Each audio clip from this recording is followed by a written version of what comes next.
Salut, j'espère que vous allez bien. Faites très attention, on vous trompe un peu trop. Je vais vous raconter mon histoire.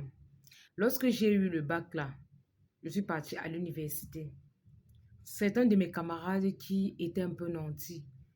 Il y a certaines qui se sont mariées, d'autres ont eu des voyages, d'autres ont eu des concours, d'autres sont allés dans des grandes écoles. Sauf que après 2 ou 3 ans, quand je me rendais compte que j'étais sur place et qu'il y avait les maladies, lorsque je me rapprochais vers un de mes camarades ou une de mes camarades qui avait un peu réussi, elle me disait non, c'est la prière, c'est la paix du cœur, patati, patata. Mais maintenant, alors, ce qu'on oublie, c'est que on était tous au lycée, on peut avoir des amis en commun.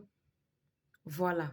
On se retrouve un jour dans une fête où tu oublies que tu m'avais dit que tu as réussi par les prières. Tu commences à dire que ta grand-mère t'avait amené chez telle personne. On t'a lavé, on a fait ceci, on a fait cela pour que tu te maries. Telle personne, pour qu'elle ait le voyage, on a fait comme ça, on a fait comme ça. Pour que tu aies le concours, pour que ton oncle sorte même. On t'a amené à l'Est. Après, on t'a amené chez un Bamenda. Tu as été même interné. Tu as même fait une semaine là-bas. Il faut faire très attention. On vous influence beaucoup et à des moments, on vous fait croire que vous avez des vies très minables. Pourtant, eux, ils connaissent d'autres chemins.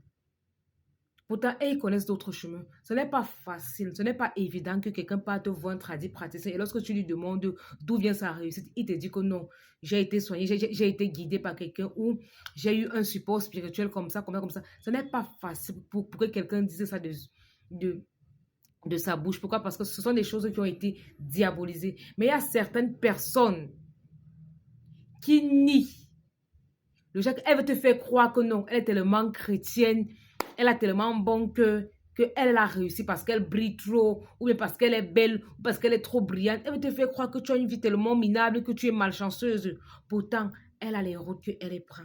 Toi aussi, tu vas prendre ça. Tu vas écouter ça. Tu vas culpabiliser. Tu vas croire que tu as une vie maudite. Tu vas commencer à envier. Fais très attention. Je dis faites très attention. J'ai vendu dans une boutique spirituelle. Je vous dis, j'ai tout genre de clients. J'ai tout vu dans cette boutique-là. Même les gens qui viennent vendre les écorces, qui viennent vous dire que l'écorce est montée, l'écorce est descendue là.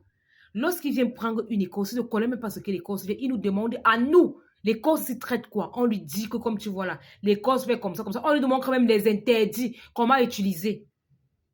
Il faut faire très attention.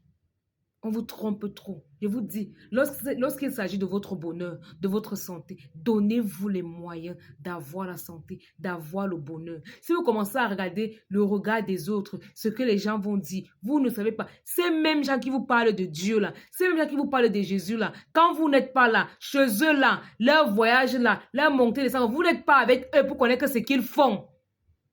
Vous n'êtes pas avec eux. Arrêtez d'être influencé par des conneries.